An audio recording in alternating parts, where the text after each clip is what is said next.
All right, last try before lunch. Grumpy. So here goes. Let's see if I can smile my way through this. Welcome to Built to Scale, how to get off the growth roller coaster. And if you don't know what a growth roller coaster is, hang on because you're in for a wild ride. But first, thank you very much for taking the time to help me do what I do better. I really believe better businesses make the world a better place. And if you're a business owner, I want to do my part to help you succeed. I'm putting the finishing touches on a website and building marketing material, and this is the intro section to a presentation I've been working on that should resonate with ideal customers and explain how our tools, tips, and techniques help them break through existing barriers. So I'm excited and nervous about the launch, and I'm starting to document the journey. I've been on this roller coaster what seems like forever. Hopefully you know how that feels. So I hope this doesn't suck. If all goes according to plan, there'll be a lot more where this came from. So what I'm asking is, if you like what you see, hear, or read, please like, share, or comment. If you don't like it, leave me that too, because it's the only way that I'm going to get better. So welcome, I'm Steve Ruqus. Folks call me the Scale Guy. I help small to mid-sized businesses do three things better than anyone else. 1, sustain growth without heroic effort. 2, get off the growth roller coaster. And 3, maximize their potential. And I do it with a 3-step method I call ROI, which stands for reset, optimize, and then invest. It's built on a framework of 7 essential elements that successfully scale any business. Say that 3 times fast, Dorothy. So I have spent my entire career helping teams and individuals maximize their potential. From my start in the family restaurant in 1977 to my degree in teaching and coaching, a career in health and fitness, and 20 years in IT. Most recently as director of operations for a $20 billion organization until I left to help small to mid-sized businesses beat the odds, which is why I'm here with you today. I've served customers like Dell, Microsoft, CarMax, HP, and the Department of Justice, as well as many you've never heard of. I've seen what works and what doesn't, and I've come to realize that we're all trying to solve the same 2 problems. Now, it may be Captain Obvious to you, but we're all trying to figure out how to attract, retain, and grow ideal customers. Customers that are willing to pay a premium for our products and services. And 2, once we figure that out, we're trying to figure out how to attract, retain, and grow an ideal workforce that knows how to create and deliver what those customers value most for the lowest total cost. Now let that sink in. So that's it, right? It sounds simple, but you know it's not. So why aren't more businesses growing? Research shows only about 40% of businesses are more profitable this year than they were last year. And that means 60% of businesses aren't growing. And if in business, if you aren't growing, you're dying. You've probably already heard the statistics: 50% of businesses fail in 5 years, 90% in 10, or something to that effect. But did you know 90% of the Fortune 500 companies have vanished since 1955, and that rate is increasing exponentially?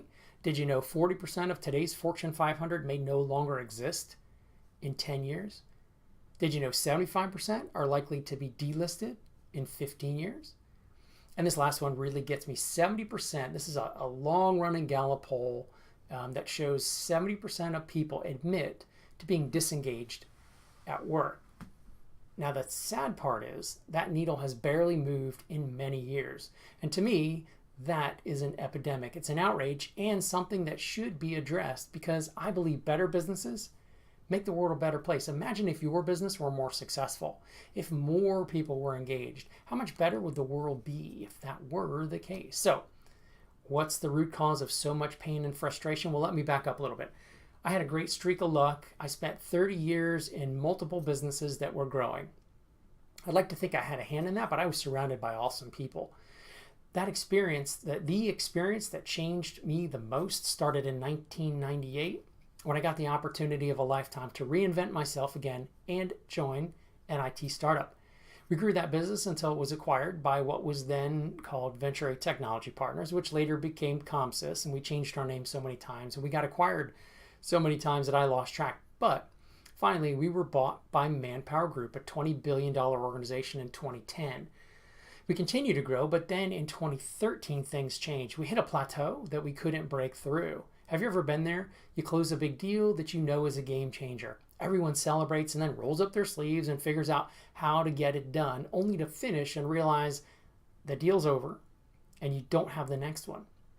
So being a lean thinking strategy guy, I thought if I could find the exact moment where businesses made that big mistake and install some kind of countermeasure to avoid it, we could sustain growth, get off the roller coaster, and maximize our potential. So I did some reflection and some research, and I found there are 5 things that most businesses do that keep them from realizing their full potential. Now, 1, all businesses pass through 4 phases: startup, growth, maturity, and the mystery phase, which I'm going to talk about a little later. But most don't break through because they don't take the time to adjust. As JFK says, the time to repair the roof is when the sun is still shining. And so they plateau, they fight fires, and chaos ensues. They end up relying on the heroic effort of a few people, and eventually costs outpace revenue, profits fall, and they end up as one of the walking dead. They try to sell their way out, but eventually cash flow becomes a problem. They may try to cut costs, but they get caught in the death spiral, and eventually they either cease to exist or they exit for much less than they were worth. So that led me to believe the root cause of so much of the pain and suffering was heroic effort. So what's wrong with heroic effort? Well, how many superheroes have lived happy lives? How many of them have stable homes and enjoy vacations or taking long walks on the beach? Not many. Why? Because heroic effort sucks, it's not sustainable, and it doesn't scale. So that was another Captain Obvious conclusion, right? After all, Peter Drucker was born in 1909 and died in 2005 at the age of 95. And he said this many, many years ago. He said, no institution can possibly survive if it needs geniuses or superhumans to manage it. It must be organized in such a way as to be able to get along under a leadership composed of average human beings. So I'm a logical guy. This didn't take me that much effort to figure out. The internet is full of articles, podcasts, and books from hundreds of gurus making a great living telling you what not to do. But I was looking for a solution.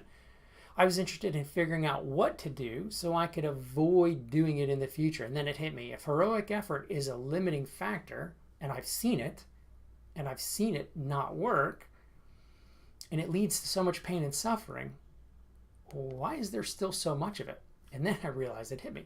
It's a habit. If you're an entrepreneur or a senior leader, I bet you've been rewarded and promoted because you were the hero. You were the crusader that solved the problems, and you put out the fires and almost single-handedly saved the world. As Reid Hoffman, entrepreneur and host of one of my favorite podcasts, Masters of Scale, is famous for saying, starting a business is like jumping off a cliff and assembling an airplane on the way down. But once you've established a market and you started growing, the little problems you had when you were small grow exponentially as you sell more, you add resources, and you develop new products and services.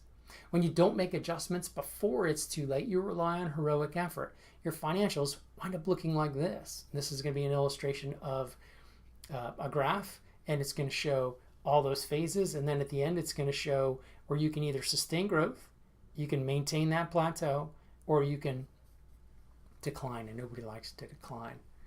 See, I want to change the way you think about your business. As Andrew Grove says, a corporation is a living organism. It has to continue to shed its skin. Methods have to change. Focus has to change. And when you do, your financials will look like this. No more wandering in the land of the living dead. No more plateaus. No more scary roller coaster. You're going to have more growth, more profit, and a more certain future without heroic effort, because life's too short to have untapped potential. All right, so that's 15 minutes. It feels a little long. I'm going to have to go back and check that over, but that's my shot, and I'll probably take one more swing at this afternoon. Thanks again for being here.